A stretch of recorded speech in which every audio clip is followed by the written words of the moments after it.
নিচে একটা false tray দিতে হবে, সরাসরি এটা নিচে না বসানোই ভালো।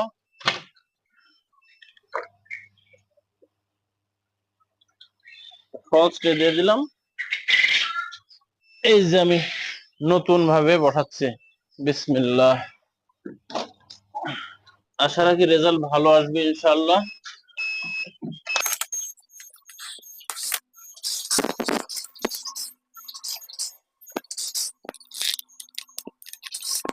ডিম গুলা যেভাবে আমি সেটার থেকে নিচ্ছি, অনেকেই ডিম গুলা আপনারা একটা একটা করে এভাবে এভাবে নামান, অনেক দেরি লাগবে।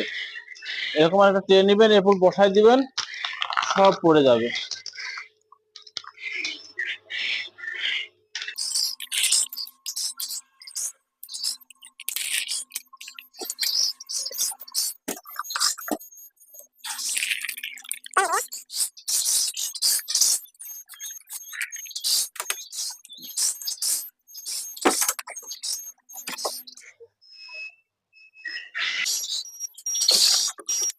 এভাবে আমি এভাবে অনেক ডিম করতে হবে, যেহেতু লং ভিডিওটা হয়ে যাবে, যার জন্য আমি